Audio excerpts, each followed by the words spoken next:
question that was presented, and the question was, so for a potential gamer to be picked up, what would be the steps, or are there any steps that they need to follow in order to be seen or even approached to be a part of the gaming or community? That is a great question, because how you get recognized in the position of putting yourself to get drafted into our league has changed over the years. In the first season, they had a combine format that you had to complete so many requirements in order to qualify for a tab that will put you into the combine within the game. But like I said, that's changed over the years. And now Twitter is the premier social media platform for anyone that's pursuing the NBA 2K League or just the 2K League pro-am scene in general. That's where a lot of things go down. Almost every competitive league now, because now, back when we started our league, it was only a few leagues, but now it's an influx of leagues, and they all have Twitter accounts. Everybody posts everything to Twitter. And specifically, because I'm sure it's probably some things I want to leave out, but I'm definitely going to email the requirements that I send out, like the information that I send out to people when they DM me on social media, so you can get that information and it can be spread out. But you basically get on Twitter, obviously aside from being good at the game and being able to play it, but create a Twitter account. You join these amateur leagues, tournaments and circuits, and you compete. People like myself tune in and watch those leagues as people stream on, whether it's Twitch, which is the most popular streaming platform for most 2K players, but people use YouTube and things of that nature. But stream on Twitch, compete in those leagues and tournaments. Look out for, follow the NBA 2K League, follow the NBA 2K League coaches and GMs, follow the NBA 2K League teams, and you can basically tag teams and coaches and let them know when you're playing, your streaming information. And so we'll have the ability to be able to scout you. But also, 2K League teams run qualifying tournaments. It primarily starts somewhere around in November, and sometimes it'll go to December, just depending whatever the target dates that they give us to run these tournaments. Now, when a 2K League team runs a tournament, and you have to have a team to register. And when you compete in these tournaments, if you win the tournament, you automatically become draft eligible, pending, background checks and things of that nature. And just to let everyone know, you have to be 18 years or older, or 18 years old and your graduating class has graduated. Those are the basic minimum requirements. Another question that was presented is there an actual NBA 2K season? And do all the leagues follow the same seasons? Yes, our league is typically ran throughout the spring. I think it is over the past years, we basically started in April and we end in August. We kind of run towards the ending of the NBA season, in the midst of the WNBA season and G League season. And we kind of find our way through there, but it's typically been from April to August. Okay, and give me one more second. I think one more question is coming. Who is your favorite NBA team?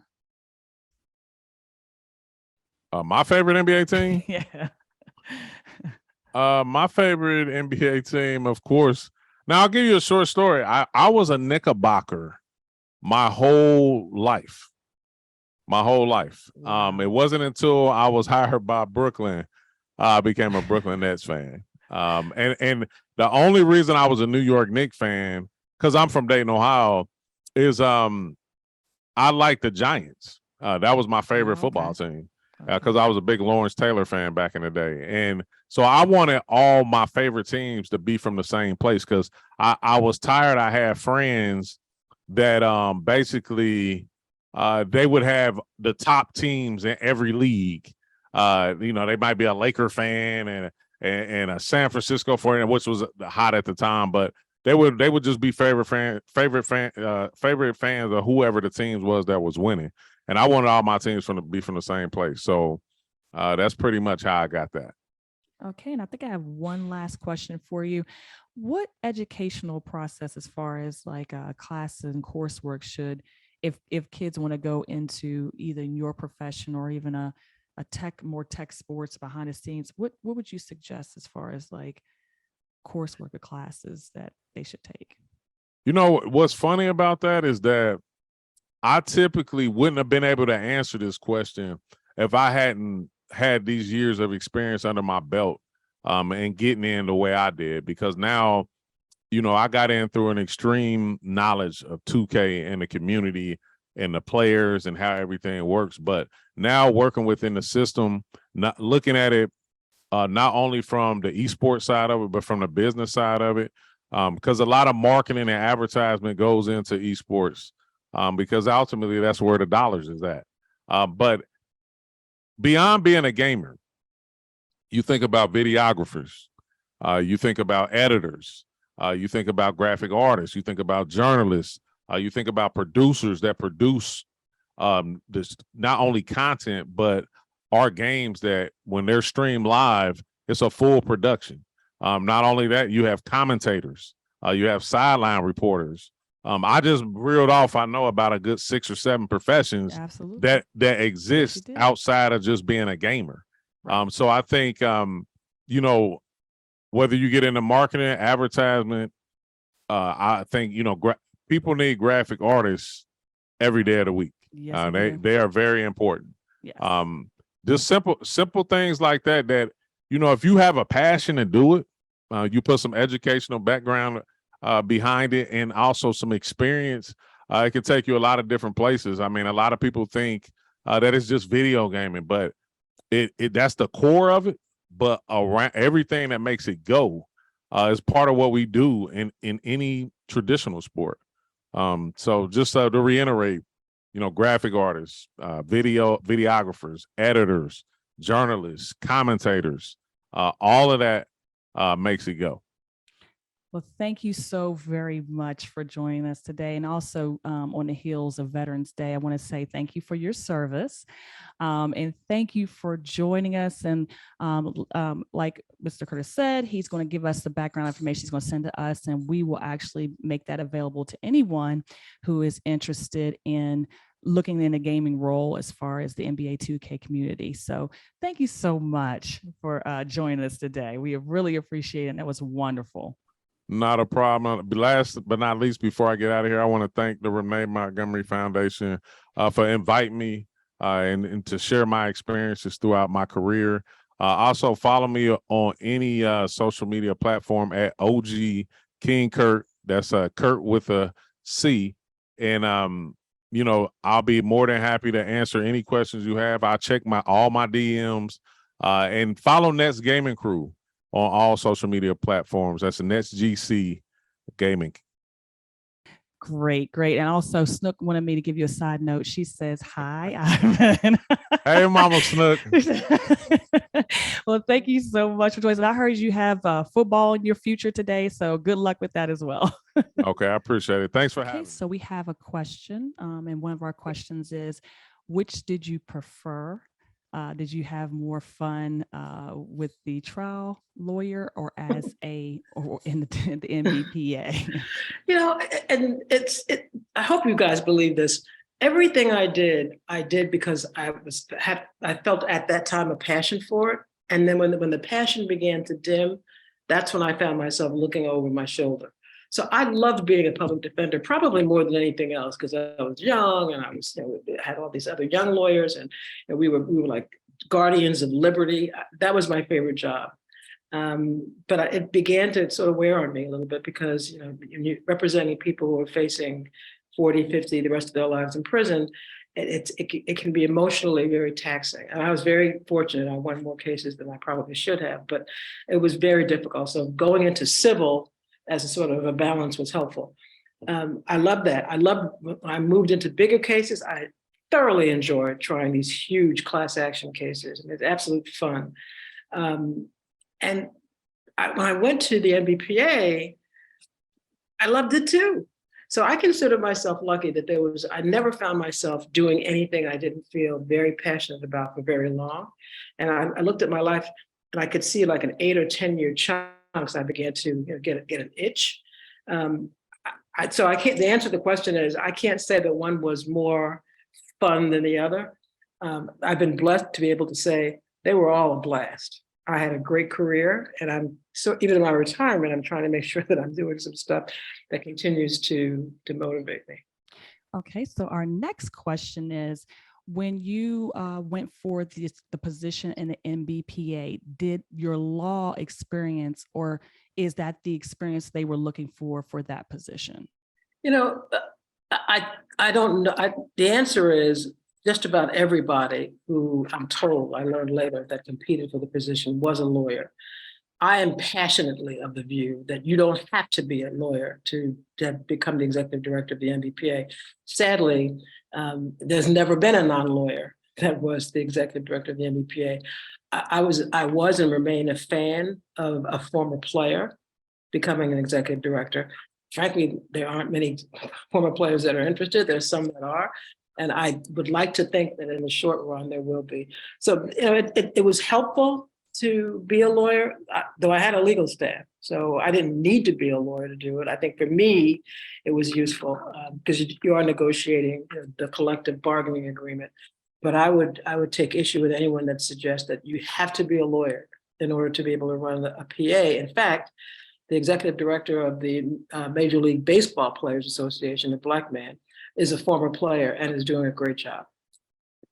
Okay, and then someone, of course, since you're talking about the NBPA, they wanted to know, can you give them a scenario or just an overview of some of maybe the day-to-day operations that you encountered being in that position? Yeah, the good news about that job is that no day was identical to the last or the next. The quieter days would be a day where a player might have an issue with the team and it was fairly manageable. And with a phone call or visit, I could, or my staff could go ahead and resolve it. The craziest time was when the COVID hit and we had to shut the league down. And I was managing probably 60 calls a day and texts from players. Michele, what's going on? Are we going to play it? And so, you'd go from relative quiet, where a player's wife might call me and say, to a pandemic. And it really did change. And I must say, that was part of the reason that the job was exciting to me, because it was not, you were never bored. I didn't like the pandemic, obviously, but there were days when the only contact I had with a player was a player calling me to say, I was thinking about you, just wondering how you're doing. And that would be all I needed, right? I'm motivated for the rest of the month from a call like that. So it keeps going. I mean, you have so many different constituencies that you have to engage with: the league, the teams, obviously the players, players' wives, players' mamas, players' daddies, agents, financial advisors. So there's always something going on. Great. And we have one final question for you. So how did you get involved in fan-controlled hoops, and what are you excited to see in the first season? Yeah, the real quick answer is the one thing, and if I could have held on any longer, the one thing I wanted to do was to somehow, and I was really close to it, I had an idea, get teams to give to the union some equity in each team, right? I mean, I won't bore you with the details, but an active player cannot own or have any ownership interest in a team because of conflict issues. Having said that, and I accepted that, but my view had always been, every time a team gets sold, and you'll see this when Phoenix is sold, billions of dollars are generated, not one penny goes to a player, unless they're one of the handful of players that have equity in that team, and you're now retired.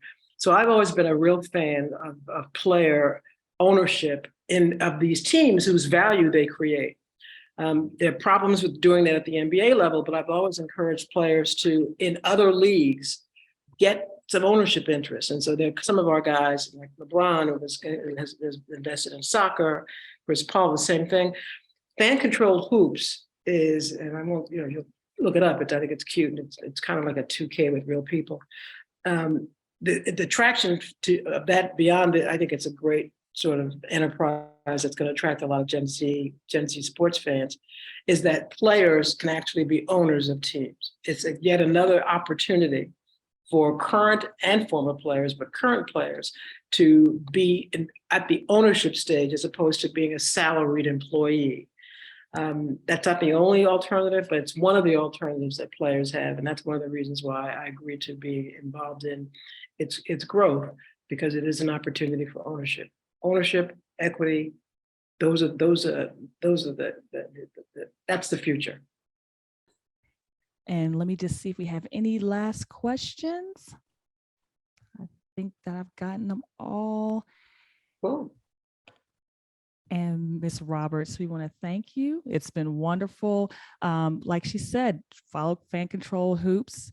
Also, I'm pretty sure you can find anything you want. Like she said, your education, as far as, there's so many different pieces to the sports and tech side. And she said, her passion dimmed a little bit in one and she moved to another. So this is something great for everyone to understand, is that you don't have to start on one path and go to the other. Ms. Roberts, we want to thank you for joining us today. We do have a question. So you did say that you scout or recruit in different levels of the NCAA and D2. Wonder if there's a person who's not a part of these school. Is there a way for them to be scouted, or is there combines? How do they become a part of those? Absolutely. So if you go to our websites, fcf.io, Fan Control Football, fcf.io, or fcfhoops.io, you can sign up. We were in Chicago last week, and we had guys that came off the streets. And as long as you can play and as long as you can ball, we'll absolutely give you an opportunity. You can be out of school for a few years. You could be getting out of school, or you can be out of school for 3 or 4 years. If you have film, that always works. And just to kind of give you guys an idea of the talent that we had from football, 7 guys already have gotten signed with the XFL. And in the 2 years that we've been in business, we've already gotten 3 guys signed into the NFL. So with Ryan Blake being our basketball recruiter, we see having the same type of talent and skill in the football in the basketball this year. Okay. And we have another question here. It says, what do you think the future of the NIL looks like, and what do you think will change? That is a really great question. And I think, and it is kind of like the wild, wild west right now. No one knows what's happening. And I wish there would have been a little bit more regulations and policies and rules up front. Now the fact that the box is open, they're trying to now rein it back in, which is difficult. But what I hope and I think is going to happen is there has to be a trickle down process to this. There has to be some type of equality. If you guys think about the NFL and it's called the CBA contract, that's the collective bargaining agreement, that was made for the athletes, because, you look at EA Sports, and the guy on the front cover of EA Sports was making tons of money, right? But everybody else that was in the game wasn't making nothing. So when they came out with the collective bargaining agreement, it was able to split that check up, that all the players on that would, if they were on a football team playing on EA Sports, they all got checks. And that's kind of the idea of how I looked at athletes, saying, how can we spread the wealth? Instead of one guy making $1 million, it should be 1,000 guys making 10,000. So I think that the mindset of that's going to change, and there's going to be a little bit more equality to the NIL, which I'm hoping. Great. And so we have another question. That question is, what other positions, non-player positions, do you have available within the organization, and what path should someone take to intern or apply? Man, whoever asked that question, that is a great question. And that was actually one of my advices that I was going to give you guys is intern. And we are always looking for interns, content creators, for videographers, production, social media, marketing. If you go on our LinkedIn, and that's a second advice, you need to spend more time on LinkedIn than you do TikTok and IG. My LinkedIn is fire. You feel me? My LinkedIn is fire. You are not, as you grow out of certain things and you grow into other things. Your LinkedIn is your network. That is the place where you're going to get those internships and know that those types of jobs and opportunities are out there. Get on LinkedIn, connect with me, connect with Paul, connect with Serena. You are now putting together your network now. And all of us are now in your network. So you can see those things because there's opportunities all the time. I hire people all the time. I went all the way to Grambling State to hire my head strength coach. All of my referees were Black. I'm looking for people, and one of their daughters works for me because he said she was in marketing. So if IG and TikTok are not where that information is, go to LinkedIn, follow Fan Control, follow ATHLYT, because I'm also looking for young kids as well. Okay. And the next question is, and this is just a pure question of fun. Who is your favorite football team at this moment, being in the middle of the season? Does it do NFL or pro? I'll have to say for college, of course, it's University of Tennessee, or the orange and white. I know we just dropped the ball last week with Georgia, so I'm so disappointed. But probably University of Tennessee, and I loved playing for the Chicago Bears. There's a few different teams it's been basketball. Renee probably knows, like the Lakers. You play for the Lakers. Everybody wants to play for the Lakers, or a couple other teams. For NFL, playing for the Raiders, playing for the Bears, playing for the Packers. Those are teams that have been around the longest, and there's a lot of tradition still in those cities. And to be able to play in Chicago, once you're a Bear, you're always a Bear. And all the great sports that we have here, from the Bulls, the Blackhawks, the White Sox, it's just a very huge sports city. And to be able to wear that jacket here, it's a really great feeling. Okay, we have a question from Rashana, and she's asking, what makes a successful brand ambassador, and how can one differentiate themselves from the others? Man, wow, man, I got some good questions. Man. And I said this before, and I meant this. Renee, if you notice people that are brand ambassadors, good brand ambassadors, and not just faces, they understand the brand that they're selling. Like, you could stop Renee in a heartbeat, wherever she is, and she could tell you exactly what Fan Control Football was. And that's what you need to know. A lot of people say that they are brand ambassadors, and they really don't even, half the time, don't even use the products. You have to wear the brand. If I don't wear other people's clothes. Unless it has my names on them, I don't wear that clothes. I'm a walking billboard. And a brand ambassador becomes that brand. Like, he walks it, he talks it. When you come into a room, they go, oh, that's old boy from Fan Control. They know who I am. Not because they know me, because my brand, I bleed that.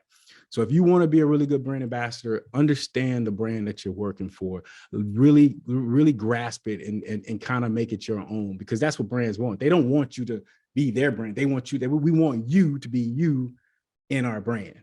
And once you learn that and get that, I'm telling you, man, the sky's the limit. And the last thing I'll say to that is, have different skills, because nowadays you can't just be a one-off anymore, right? You have to have the other different skills. Take a broadcasting class. Take an improv class. Like, when you're able to talk in front of people and for them to be able to go back and forth, but you'll be able to feel that conversation with some stuff that people go back. You know what? What people used to say in an audition. An audition is nothing but an interview. They would say, you either stink, you smell like a fart, seriously, or you smell like cologne. And when you leave out of that place, who did they get? They go, I don't know about that person, or they go, that person smells so good, and you left something with them. Being a brand ambassador, you have to leave people saying, man, I want to be a part of that because of that person. Okay. And I think our final question is, how many people are a part of your organization? Like, what makes up the amount of people in your organization? Man, that's another good question. We started off the first 5 years, we were really lean. And when you, probably about 9 people for the first 4 to 5 years. Because in a startup, you have to stay lean. You have to wear a lot of hats. And and a great thing about you guys interning, which I think you should, everybody should try to get an internship, is because a business is almost kind of like college again, but it's real life college. Like I've learned so much in my business. I'm not just on the football side. I'm just not listening to football ops calls. I'm a part of the marketing calls. I'm part of the Web3 calls. I'm part of the production calls. I'm a part of the investment calls. I'm part, you know what I mean? So you get a little piece of all those things, so you can be able to be more useful. When I played for the New York Jets, Bill Belichick was my defensive back coach, and I was a 5th-round draft pick, so I was going to be a backup anyway, right? And he said to me, the way you're going to make it in this league is you got to have a lot of jobs. And I didn't understand what that meant. And that means I had to be the backup safety, the dime back, the nickel back, the left corner for punt return, the right L2 on kickoff return. So I had to have 6 or 7 jobs, because if I did, they couldn't get rid of me. They'd have to replace me 7 times. And so you become more valuable. So it's from there, we ended up being at about 112 right now. So that was 6 years ago, when it was just the 9 of us and we all had to wear a whole bunch of hats. Now after our raise, we were able to put together a team of professionals in those places. And now the execs can actually now run the company, with the right talented army, because we have an amazing group of people that's a part of our company. Right. Actually, we had one more question. How do Yeah. you embody an entrepreneurial mindset in you day to day? Like, what is your vision? Oh man, my day to day is my day to day is crazy. I'm a very creative guy, and I write down everything that I do. I meditate in the morning. I do my affirmations in the morning. I start my mind off right, because you just don't know what you're getting, what's going to happen that day. I've got so many different things that can happen. But keep your creativity. That's the biggest thing. I said this earlier. I've dealt with this even in my own company. You get nervous because you've done something for so long. You've been an athlete for so long, right? And you don't want to speak out, and you don't want to share your advice, or you don't want to share your idea because you're like, then these people have been doing it for a long time. But a lot of times they have the same anxiety and the same nervousness.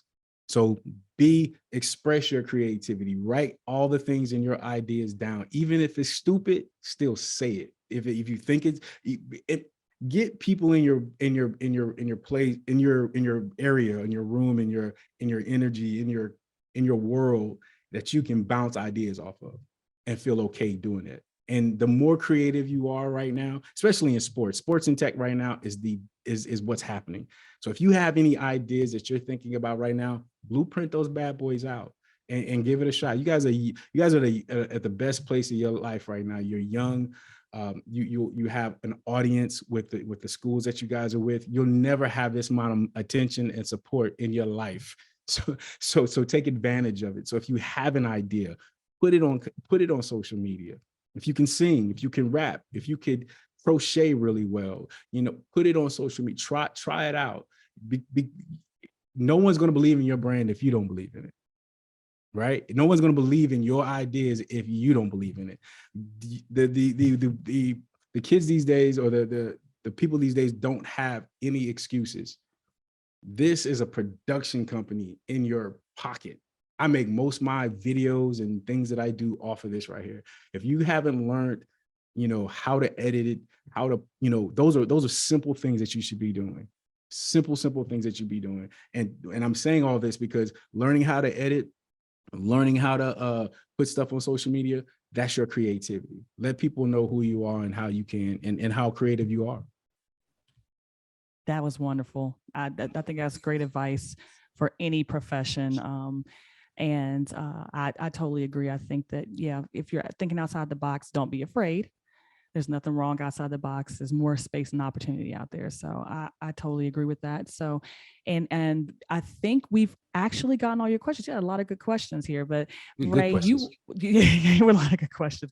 But Ray, you are phenomenal. Thank you so much for joining us today for the Renee Montgomery Foundation second annual Career Day event. We would love to have you back as everything grows and you're growing, to hear updates. Step back into that NIL question again once they try to reel it in. But we want to thank you for joining us today. You've been amazing. Thank you guys, and I'm a part of the family. So if you guys need me here, please look me up, or I will follow any and everybody. So, and how can we follow you? I mean, you have, of course, you said your LinkedIn, but where else can we find you at? Yeah, just on IG and Twitter, Ray Austin 36, and you can see all the updates. And I post any and everything when it comes to the company. So both ATHLYT and FCF. So we're always looking for new, strong athletic talent. I mean, that's another thing. People want to hire us, guys. We are superheroes. They understand how we think. I'm serious. We know wins and losses. We work in a team environment. We're always motivated. We're always self-motivated. These are things that people hire for. So just know that about yourself. How do you build strong relationships with athletes, and how do you earn their trust and loyalty? Yeah, I mean, I think, a lot of athletes just in general get like have a bad feeling about, like, they might have had a bad relationship with like an agent or something, or maybe someone like got over on them. So it is pretty hard, because even today, even though I'm like pretty established, it's still hard to get people. Just in general, I'd say if you have a reference, like it's always good to have somebody, like, so say I work with like a UConn athlete like Renee or something, then I say to them I work with, someone from there, then they might trust you like a little more, or they might reach out to the person. And then I just think showing them stuff, like I've done plenty of things for free to gain their trust and things like that. So I think that's one avenue. And I think even just showing them on social media, I think you could tell, like, that's your resume. So I think if they go onto your personal page, you kind of tell what a person's character is and things like that by how they're posting and how they talk on social media, I think, as well. So I think it's really just time.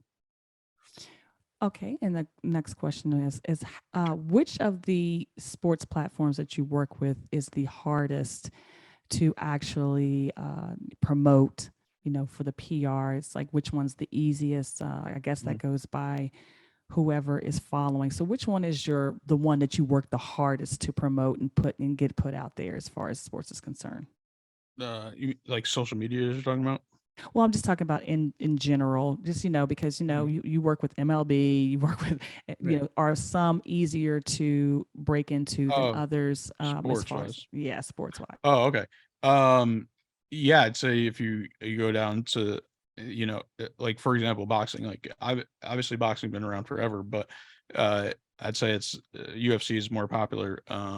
Within like 1 or 2 years, like, I had the top, like, one of the pound for pound best fighters wearing my stuff, because one of my other fighters was wearing it, and I just sent him like extra stuff and he gave it to him. So finding like niche sports and things like that is easy. Going to rosters and checking out, even the bench players, because they're still pro athletes and they're still, that 1% or whatever 0.0 whatever percentage it is to make a pro league. So even just you just got to find your own niche, and then find people that need help and things like that. Social media. Okay, so I have another question for Rashana. What trends are picking up in the industry? Like, how do you identify these trends? So, yes. TikTok is definitely that's been one for the past couple of years. Kind of just scoping out what other people are doing. Yeah, I mean, trending boxing, obviously I think everyone knows this influencer boxing, like anyone's fighting anybody. Like one of my fighters is fighting on the Floyd Mayweather card tomorrow. And that's the Floyd Mayweather fight is actually an exhibition, and he's fighting a YouTuber, Deji. So it's like anything could happen now.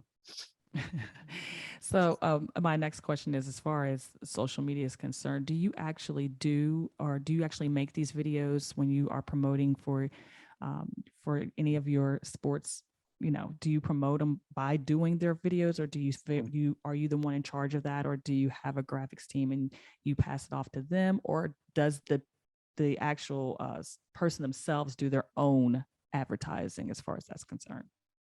Yeah, so I'd say I do both. I do have a small team of like freelancers that I use for everything pretty much. But I do, obviously, if there's if it's if it's like super time sensitive and I know I can do it, then I'll just do it. So yeah. And what advice would you have for someone? And well, first, what advice do you have for someone who wants to go in your footsteps and start building up their career in advertising marketing? And also, was this your initial thought process when you went into school? Is this what you studied? You studied to do sports management. Did you specifically want to work with only one sport, or did you it just kind of went that way? Could you repeat the first question again? I'm sorry. So you initially, you did sports management. Was there any just one particular sport, or did it just kind of happen that other sports happened? And what advice do you have for those kids who find themselves going? All right. So my advice for everyone is always consistency is key. I know like people that I went to school with that have the same degrees as me and don't work in sports, and I know they wanted to work in sports because they gave up too early. So I would say stick with it. Obviously, it's hard sometimes because in sports you do start out with low salaries and things like that. So I understand why people stopped, but if you really want to do it, you just have to keep on. You have to grind for like a few years to be successful and actually make the money that you want to make. And then with going into which sports I want to do, yeah, like I kind of mentioned it before. I initially was going to make it into only baseball, and it's funny because I don't work with any baseball players right now. So, and I think that helped me and hurt me at the same time, not doing one sport or versus many sports, and then many sports, because now I work with all different types of athletes, and I think it's, in my opinion, I like it because I like it. I like things. I don't want to do the same thing every day. I understand that. And Rashana wants to know, what does success in the industry look like, and how is it measured as far as, in your profession? I would say however you personally want to look at it. Like I also kind of mentioned, I look back at because sometimes I might not think I'm doing good, but if I look back at like the last year what I was doing and I think about it, and then I'm like, all right, I did do X, Y, and Z. Sometimes it just doesn't feel like it or reflect it maybe. But I think just not, also just like not really caring what other people think. I think a lot of people in general think that a lot, and it's just like a human trait that everyone does. So I think just like measuring versus yourself and not measuring versus other people. That's exactly what Ray said too, thinking outside the box, being yourself. And I think that's it. Does anybody else have any other questions? Let me see. I might check this. Let me make sure. We do have another question. How do you differentiate on when to be working on personal media content versus media content for others?